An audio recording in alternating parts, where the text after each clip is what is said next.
Hey, what's up?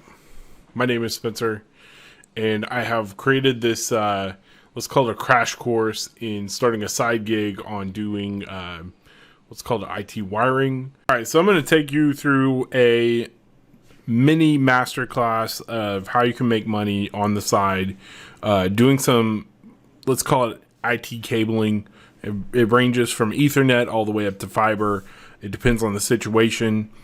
But you can start very, very cheap and very easy. So it's a great side hustle if you're wanting to get into this industry. A little background on myself, if you don't know, I work in IT, been in IT for like 15 years, I guess. Very long time. This is something I have done to make money. And honestly, I would still do it, but as I've gotten a little wider, I've gotten a little wiser, and I don't like crawling in the attics and fishing in the walls anymore. I like to stick with what I know and what I'm really good at, and that is not getting into tight spaces. So what I'm going to show you is very straightforward. What you got to understand is there's something like 140 million homes in the United States. Many of those were built before Ethernet was even a thought, even a whisper. And even the newer homes that are going in, a lot of times, the builders try to go in and do it as cheap as possible, and they're not putting Ethernet in. So they're not adding that in because it's a convenience item. There's real world use, and there's a lot of reasons to have it. But this day and age, a lot of people say, "Oh, Wi-Fi is good enough." I'm going to show you some reasons that a customer really needs to get away from Wi-Fi. There's a lot of security problems with Wi-Fi. There's speed problems and there's network traffic congestion problems with neighbors. If you want to give people a great experience on their internet with their security cameras, with their smart home stuff, with just using their laptop, whatever it is, Ethernet is where it's at. And heck, even if you got a customer that's dead set on we need Wi-Fi, there's a lot of places, especially Muskogee, Oklahoma, which we're talking about today because I'm making this video for someone in Muskogee, Oklahoma, and there's a lot of Victorian homes with concrete and steel in the walls and all kinds of stuff that just blocks Wi-Fi and just doesn't let it through. And the way to get around that is to use some Ethernet and run extenders. A lot of these homes are extra large, and you can run, depending on the setup and what the person needs. It's very, you're not going to go somewhere unless you're making about $300. And a lot of times people are ready to spend $1,500, $2,000 easy just to have a few cables run or extenders run or whatever. Let's get into the Wi-Fi piece of this. Now, a lot of people have Wi-Fi, and like I said, it's not going to, Wi-Fi is what it is. It goes as far as it goes.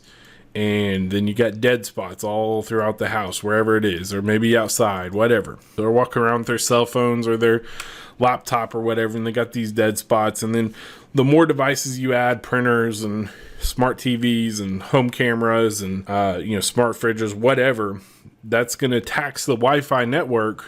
And then you add in, hey, your neighbor's got Wi-Fi. There's more and more channels, and it just fills up, and eventually you just have a bad experience. Now, one of the solutions I was just talking about, people can add in extenders. So let's use a green one here. And they'll have like some extenders, and they'll do some beam forming, and they'll talk to each other direct. And then from there, it can send out its own signal and get rid of all these red spots and make it a little bit better. It's still not perfect, but when someone adds in like cameras use a ton of bandwidth. People got doorbells, the Ring doorbells that have a camera in them, and then they got they'll have security cameras that are on their house. And if all those are Wi-Fi, it just adds to the network congestion. So that's kind of where you can come in and offer some solutions. Now, let's talk for a minute about security. When you're on Wi-Fi, your signal is just spread out. There's security with encryption and all this other stuff on your Wi-Fi, but there are so many ways to get around that. Probably your 13-year-old kid neighbor probably has an app or probably has downloaded something on his computer that's letting him get into your Wi-Fi and download movies or whatever. There's a lot of things that can go wrong. And then when you're on Wi-Fi, say you're sitting there with your laptop and you're trying to work from home, your connection is going to be less reliable. It's going to be less steady. Now, everybody's trying to do this remote work right now. Perfect time to hit up.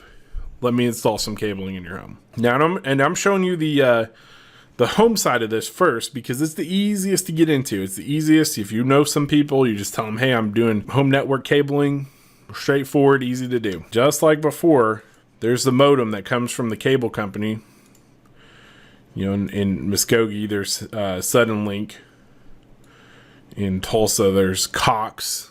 You know, there's Comcast, Spectrum, AT&T. It doesn't matter. They all bring in internet, and it comes in to the home to a modem.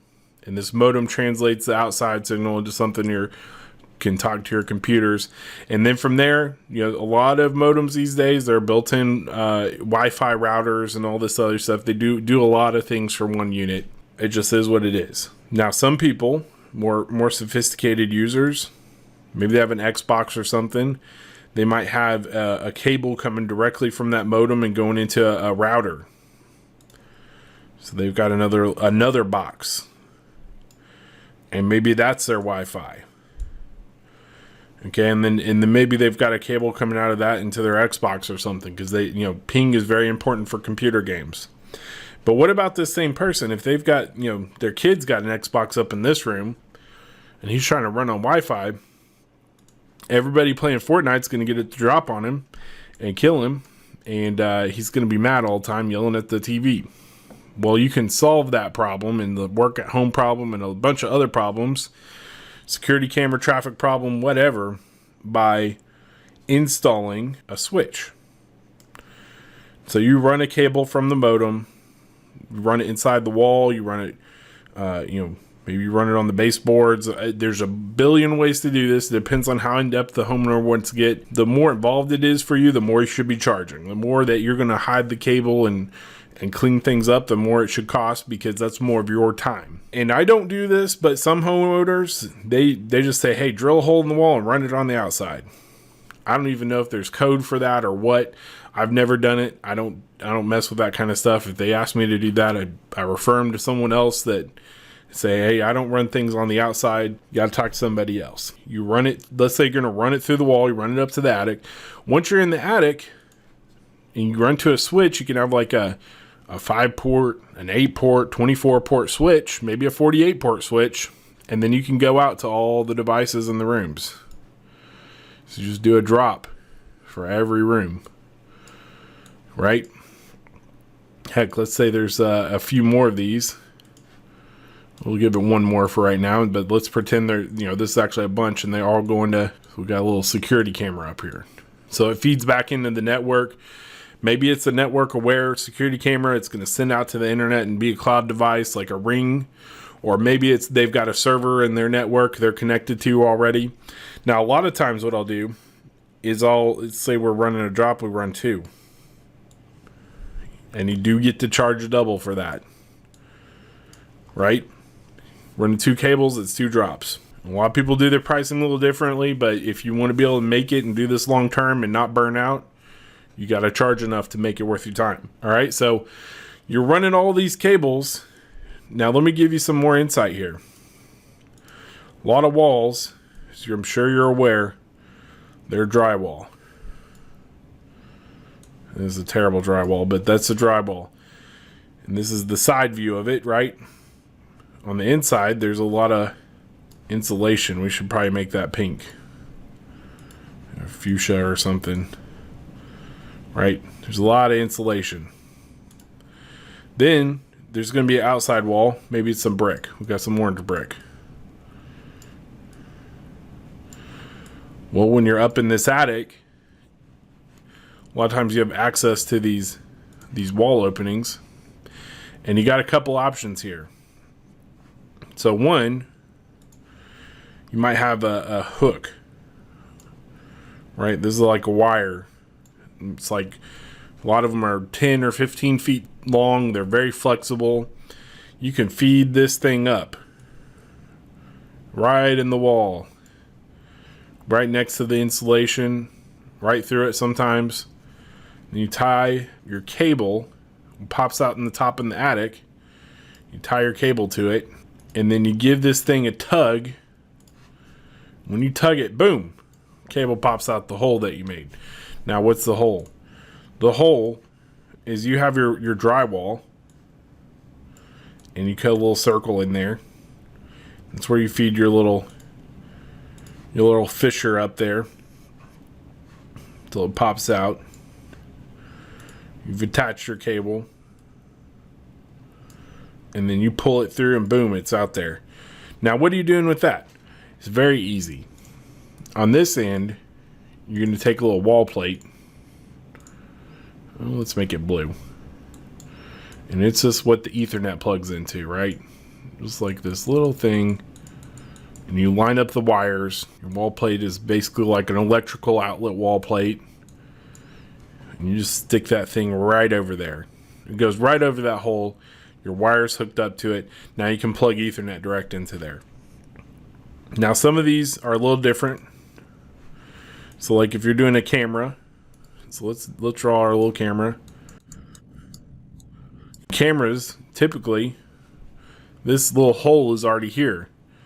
So when you bring your wire in, instead of doing a wall plate with a female receptacle, you're going to do a little male end that plugs directly into the camera. And it's easy.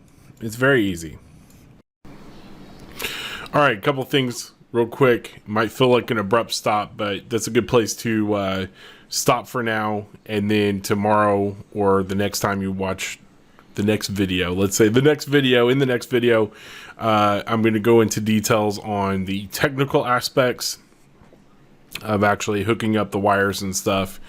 And I'll probably show some real world video that I haven't recorded yet as the time that I'm recording this.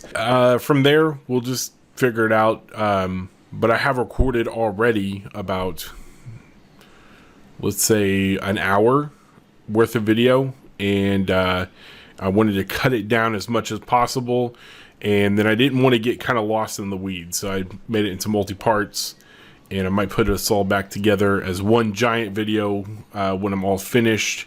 But I also wanted to give this a chance to get out to the people that I made it for. So, with a person rather. But anyways,